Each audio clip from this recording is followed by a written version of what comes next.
सेवा करना चालू करी। सास ससुर प्रदोष का व्रत करने जाए, सास ससुर नर्मदा जी के तट पर शिवलिंग का निर्माण करे, निर्माण कर एक पत्थर रखे, अगला पत्थर रखे, ऐसे करते करते 8 महीने 9 महीने 1 साल 1.5 साल निकल गया। आज भानुमति की बहू बाहर किसी संत को भोजन देने के लिए गई, पड़ोसन ने देख लिया, आवाज लगाकर बुला लिया, बहू रानी इधर तो आओ, तुम्हें मालूम है तुम्हारे सास ससुर जैसा झूठेला संसार में कोई नहीं होगा। तुम्हें मालूम है तुम्हारे सास ससुर जैसा झूठेला संसार में कोई नहीं होगा। इतने झूठेले हैं, इतने झूठेले हैं कि तेरी जिंदगी बर्बाद कर दी। तेरी जिंदगी? बहू ने पूछा क्या जिंदगी बर्बाद कर दी? उनका कोई बच्चा नहीं है, उनकी कोई औलाद नहीं, उनका कोई लड़का नहीं है और तुझे बहू बना कर लिया। भानुमति की बहू ने कहा ऐसा नहीं हो सकता। अब तो उसके दिमाग में धीरे धीरे स्लो पॉइजन जाने लगा। उसको लगने लगा कि हो सकता है दिख नहीं रहे, 1 साल हो गया, 1.5 साल हो गया। अब तो बहू ने सास का सेवा करना बंद कर दी। ना चाय बनाए, ना दूध बनाए, ना भोजन बनाए, ना सेवा करे, ना चाकरी करे, कुछ ना करे। अब तो अपमान करे सास ससुर का। इतने में ससुर नारायण ने अपनी पत्नी से कहा चिंता मत कर, तू बाबा पर सब छोड़ दे, सब अच्छा करेगा, क्यों चिंता करती। एक दिन पड़ोसन ने बहू को फिर बुला कर कह दिया, अरे तेरे सेठ के पास में, ससुर के पास में बहुत सारा माल है, चाबी ले ले उससे। बहू ने जिद कर कर चाबी मांग ली। सास चाबी नहीं दे रही थी। नारायण ने अपनी पत्नी से कहा बिमला चाबी दे इसको। बिमला ने चाबी दे दी। अब तो बहू पूछती नहीं। प्रदोष का दिन आ गया, नर्मदा जी के घाट पर चल दिए बूढ़े पति पत्नी दोनों। एक कमरा ऐसा था जो नारायण ने मना कर दिया था, इस कमरे को मत खोलना, इसकी चाबी बस केवल हम खोलते हैं और प्रदोष की प्रदोष खोलते हैं, इसको मत खोलना। पर बहू तो जिद्दी थी, जिद्दी।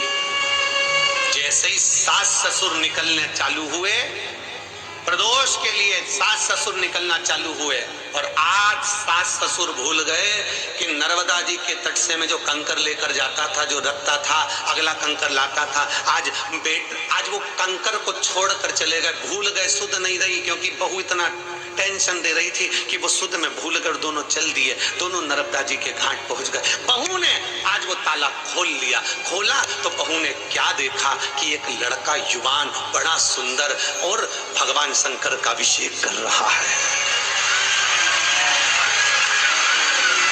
भगवान शिव का अभिषेक कर रहा है, शिव का अभिषेक।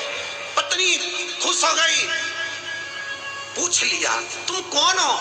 कहा मैं सेठ जी का बेटा काशी रहता था और आज ही आया हूं। तो माता पिता मुझे बंद कर कर चले गए थे कि तू सेवा करना, हम प्रदोष कर कर आते हैं सेवा।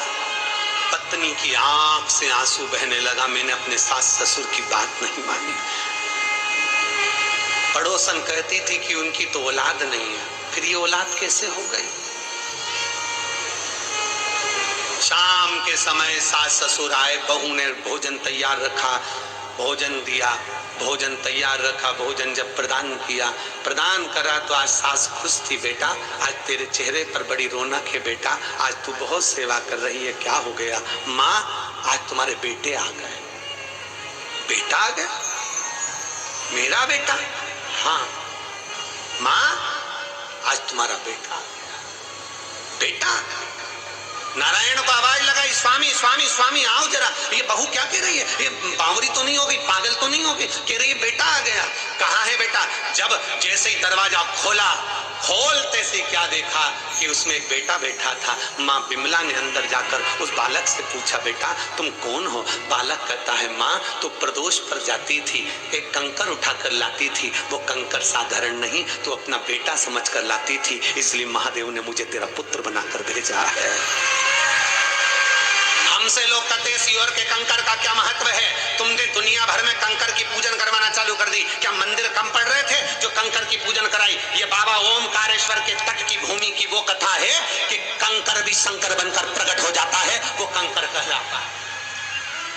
एक कंकर में जिसने शंकर को देखा है, एक कंकर में जो शंकर को नजर कर लेता है, एक कंकर में जो शिव की स्तुति कर लेता है, एक कंकर में जो शंकर को प्रतिबिंब देख लेता है, वो कंकर भी एक दिन बेटा बनकर साथ दे जाता है। तुम कुबेरेश्वर धाम का कंकर लाते हो, तुम कुबेरेश्वर धाम का रुद्राक्ष लाते हो, तुम नर्मदा माई का कंकर शंकर कहलाता है, उसका एक कंकर भी अगर हमारे प्रतिबिंब में, हमारे स्वरूप में, हमारे आनंद में रहता है, वो हमारी जिंदगी की सार्थकता सिद्ध करता है। बेटा आप कहा, मां तू रोज हर प्रदोष पर कंकर लाती थी, आज प्रदोष का कंकर लेकर नहीं गई, वो कंकर ही शंकर ने मुझे प्रेरणा देकर भेजा है। मैं तेरा बेटा हूं मां, तो चिंता मत कर, पूरी जिंदगी तेरा निर्वाह करूंगा, क्योंकि तूने प्रदोष का व्रत करा और प्रदोष के दिन शिव जी का अभिषेक करा, मैं तेरा बेटा बनकर निभाऊंगा। भगवान शंकर की कथा कहती है, शिव महापुराण की कथा कहती है, आज बचपन में, आज जवानी में, आज अधेड़ी में तुम शंकर को जल चढ़ा लो। आज तुम्हारे हाथ पैर चल रहे हैं, तुम शंकर के मंदिर चले जाओ। आज तुम्हारे हाथ पैर चल रहे हैं, तुम ओमकारेश्वर की पवित्र भूमि पर कथा सुन लो। आज तुम्हारे हाथ पैर चल रहे हैं, तुम मंदिर में, कथा में, देवालय में, शिवालय में जाओ, जल चढ़ाओ शंकर भगवान को। जिस दिन तुम्हारे हाथ पैर चलना बंद हो जाएंगे, उस दिन तुम्हें मंदिर जाने की जरूरत नहीं पड़ेगी। मेरा महादेव मंदिर छोड़कर तेरे दरवाजे पर आए। तुम्हें मंदिर नहीं जाना पड़ेगा, तुम्हें ओमकारेश्वर नहीं जाना पड़ेगा, तुम्हें कहीं पर जाना नहीं पड़ेगा। तुम मां रेवा की सेवा करते हो, मां नर्मदा की सेवा करते हो, एक दिन मां नर्मदा तुम्हारी बेटी बनकर तुम्हारी सेवा करेगी। एक दिन मेरा ओमकार बाबा तुम्हारा बेटा बनकर सेवा करेगा। एक दिन कुबेर भंडारी तुम्हारा बेटा बनकर सेवा करेगा। तुम मंदिर तक जाते रहो, जब तक शरीर में श्वास है, जब तक ये शरीर चल रहा है, तब तक शंकर के मंदिर में जल चढ़ाना बंद मत करना। तो तुम्हारे दुख की घड़ी में मेरा महादेव तुम्हारा पुत्र बनकर तुम्हारे सामने खड़ा होगा। वो कंकर शंकर है। नर्मदा के तट पर ओमकारेश्वर की भूमि पर रहने वाले तो इस कथा को जानते थे, पर जो इस कथा को नहीं जानते थे, ये कथा उनके लिए है, ये कथा उन जनमानस के लिए है।